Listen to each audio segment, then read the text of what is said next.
Hey, it's Joe Crump. I've got another question in the blog video series here. This one was from Nir Hazotski. I apologize if I got that name spelled wrong. It's he's from Israel.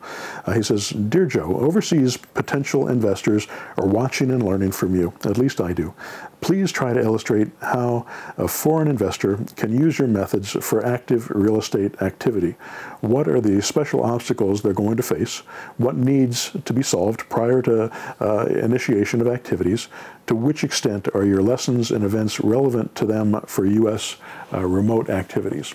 First of all, you don't have to be in the United States to do these deals. We've got people that are doing it in the UK, in Australia, in New Zealand, in Europe, in different parts of Europe, in the Philippines. We've got people that are doing them in those locations. I've got a guy in Kazakhstan who's doing work, the old Eastern Bloc, country of Kazakhstan, and because there is a free market for real estate in those areas. If there's a free market, that means that the real estate is transferred by deed, and it's possible to do it. And there's a mortgage process in place, or at least seller ownership in place for seller financing. So all these things are possible in every place that you go. Now the difference is that when you go into an area that's never heard of a lease option before, doesn't know what a lease option is, you have to do a little bit of educating to help people understand how that process works.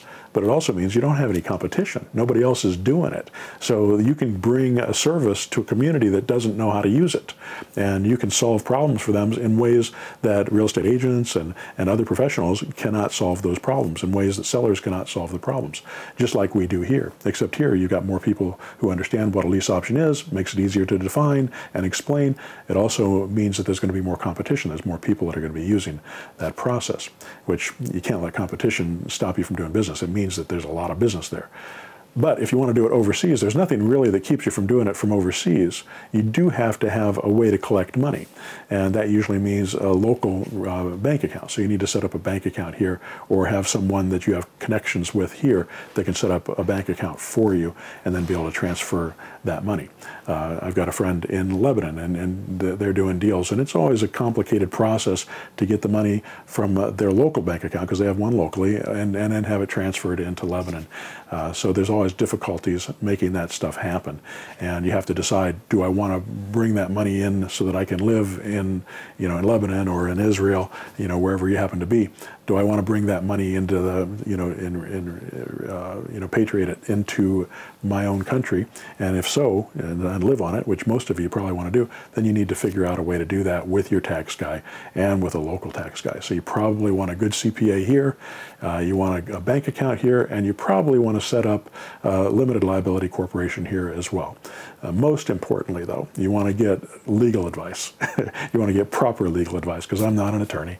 Don't play one on TV. I can't give legal advice. So I'm just giving you an idea of what's possible, and tell you what other people are doing that are using my system, because I've got people all over the world who are using the system from out of the area, in the area, and from out of the area in their own areas. And it works in those areas. And if you're from the UK, we've got Gumtree set up. If you're from Canada, we've got Kijiji.ca set up, which is the eBay Classifieds, except it's in Canada, and it gives you access to more Canadian listings. So hopefully that answers the question. All right. Don't let being out of the country or being out of the area, even if you're in Indiana and you want to do business in Kentucky, one state over, it's okay. You can do it. You can do all this stuff on the phone. You just have to learn how to talk on the phone, and you have to learn how to talk to people. All right. Hope that helps.